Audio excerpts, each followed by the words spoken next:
Alrighty, Porterhouse time, big boy steak time. Let's get to it.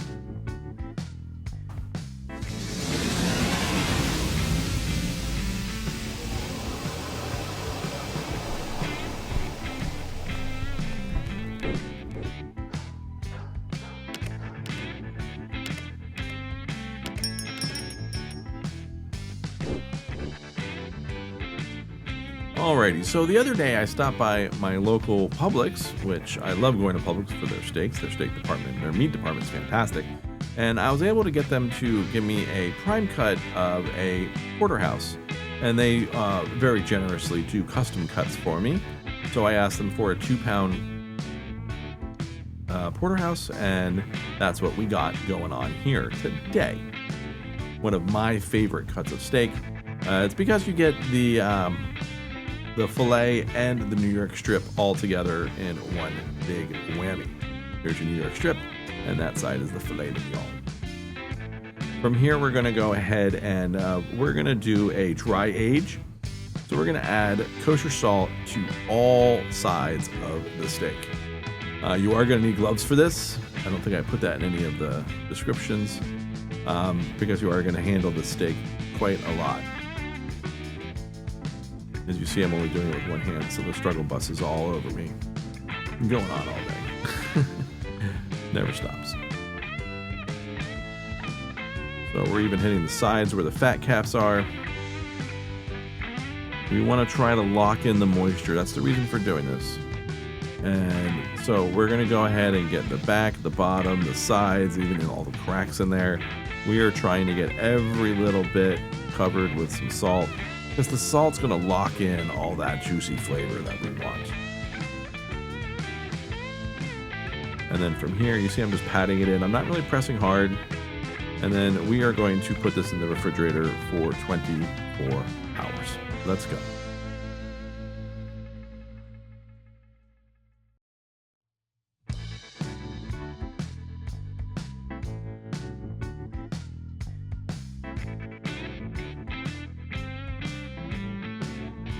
Hours later.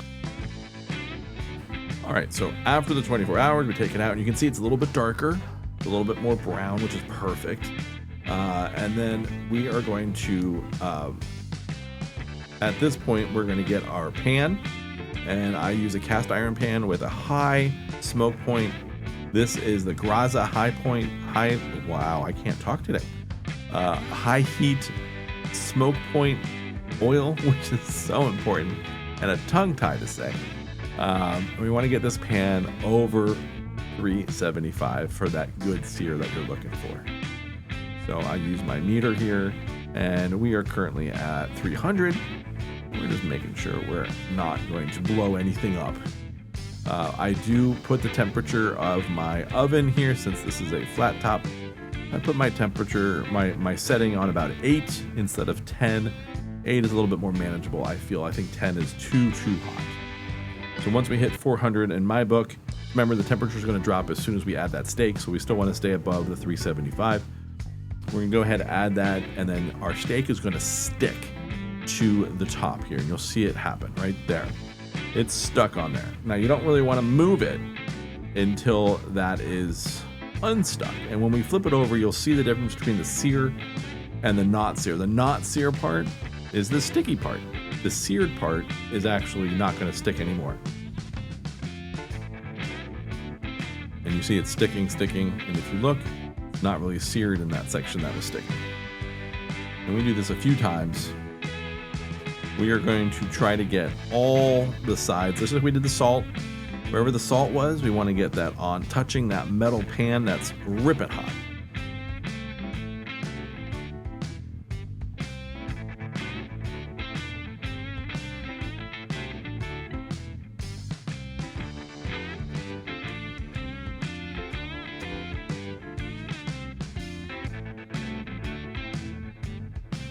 We need to get that backside one more time, it looks like.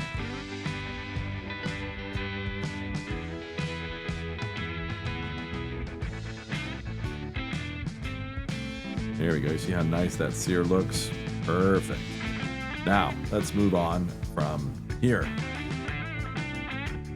Be very careful with that pan. It is super hot. We're gonna let this sit for about 10 minutes, just to kind of let the meat just kind of take a breath. At this point, we're gonna go out to the smoker and get that fired up. We're gonna do 1 hour at 250 with our probes in, which you want to get that both sides. You want to be at about 130. Then we're gonna come back after that hour. We're gonna do what's called a flame on or second sear. And we're going to take our Sear Pro, which is a thing you can actually buy off Amazon also. This is designed for searing steaks. And we're going to sear the crap out of this. I have this set at about 25%. So this is about 800 degrees we're searing this at. You can crank this sucker up. And it goes up to 2,000 degrees, which is just ridiculous in my book. I do about maybe 30 seconds on each side here. And it works perfectly, and I get that nice char flavor. And everyone asks me if you actually get the gas flavor, because sometimes that happens, but with this Sear Pro, somehow you don't get that flavor. It's phenomenal. It's a great thing to add to your arsenal for cooking.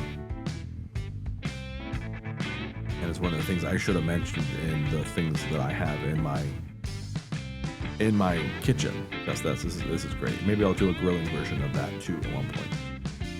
So we did our sear, and then from here we are going to let this just sit and rest a little bit in the smoker while the smoker is actually turned off at that point, just so you know. We're going to go inside while that's resting. We're going to make some of Adam's cowboy butter. Now, I make mine a little different than regular cowboy butter, so let's kind of just talk through this slowly. This is so simple to do. Anybody can do this if you have the spices that we talked about in the beginning when I first launched this channel, that video, the spices that you need to have.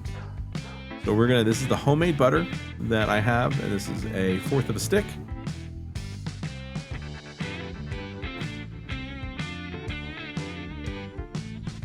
And then we're gonna add some garlic powder.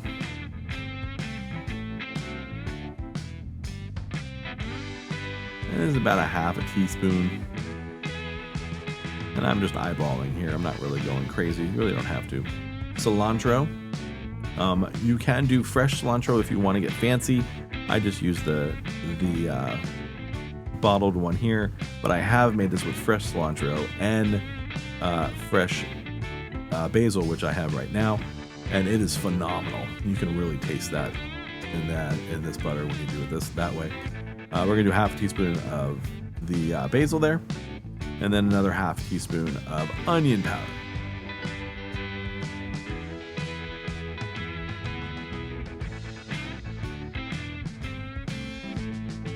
And one last special ingredient, and that would be the Graza tasting Graza, which is the darker bottle, because that's the flavor one. You'll see right here, I'm trying to mush this up. Go ahead, add the oil.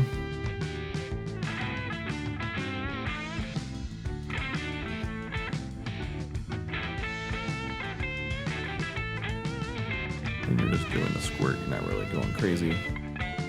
And then we're gonna put this in a small metal bowl, and you'll see what I mean by that. This is actually very important that it's a small metal bowl. And there's a reason for it, and we'll go over that later in this video.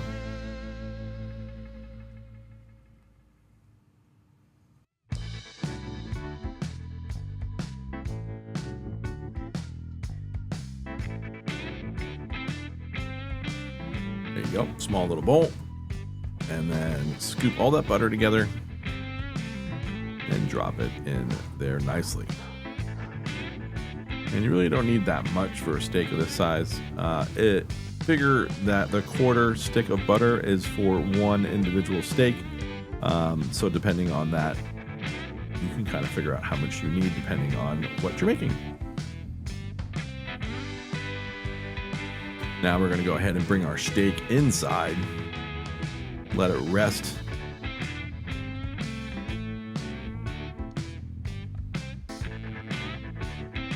Remember, the grill has been turned off at this point, so we're really not doing anything. It's just resting. We're really not adding a lot of heat to it, just getting a little more of that smoke flavor after we did that sear. There's the kiddo carrying dinner inside. Now from here, we're going to let it rest at inside. I'm going to put my little metal bowl right on top of the steak here. You see how I'm doing that. And the reason I'm doing that is I'm actually going to let the steak rest for about 10 or 15 minutes, and the butter is going to melt to the right consistency that we're looking for. And that right there is perfect. We want it to be softened, but not melted. And that's important because we want this to absorb into, and if it's already melted, it's not going to absorb in. We're looking for a consistency more along the lines of an Italian dressing. Think creamy Italian dressing. That's what my butter needs to be. Now, speaking of the butter, some people do add pepper flakes and chili flakes to it. I don't know if I mentioned this earlier. My daughter doesn't like anything spicy, so that's why I don't have it in it. So please don't blow me up in the comments about that. Now we're going to go ahead and dice this up, and I realize I have the wrong knife here, but it is what it is. You should be using a paring knife for this because you're going around bone, but my paring knife is super dull right now, and I forgot to sharpen it before I did this. But this knife works just fine for what we're doing.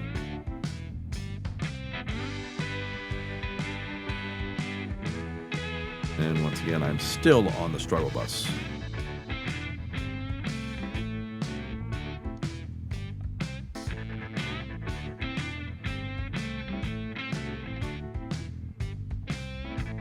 There we go.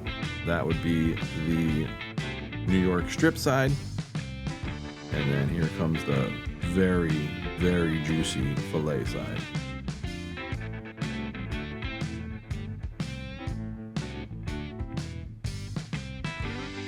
Look at that perfect medium in the middle.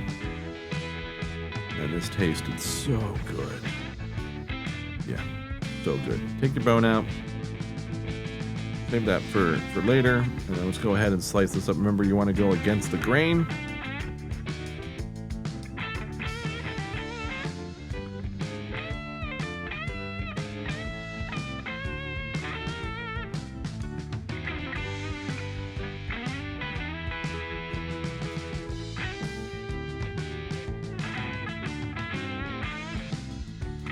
And just looks so yummy.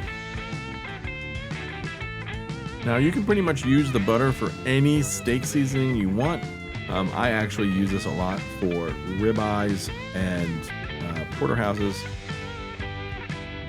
And you see how I changed the way I was cutting. That was because I was going with the grain there. I wanted to change it, and because the grain shifted just a hair.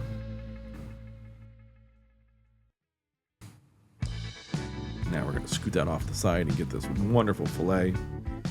Make sure we're medium in the middle, which I think we should be. Sample for the cook. So good. And we did feed 3 people with this one meal. So this size is really easy to cook, and it will feed a lot of people if you get a big steak and you have a local butcher.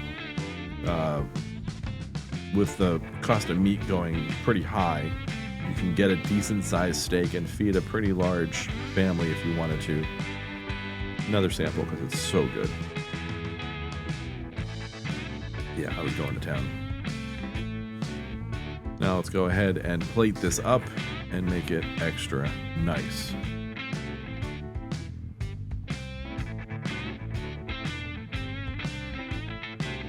We got my daddy king of the grill. And I love these wooden plates. They're so good. And we actually had salad with this, so I put a salad on the other side. And the meat juices don't go over because it has a little edge there. Someone thought ahead when they made these. They're such great plates.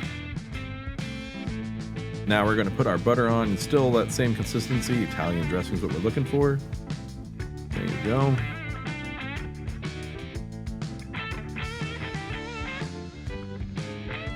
And I want to get it in every single nook and cranny. And we are good to go. If you have any questions, please leave me a comment below. Let me know how you're making your favorite steak. And then if you try to make the butter, please go ahead and follow directions and let me know how that goes for you. And last thing is don't forget to subscribe to the channel. Everyone have a great day, and I'll see you guys next time.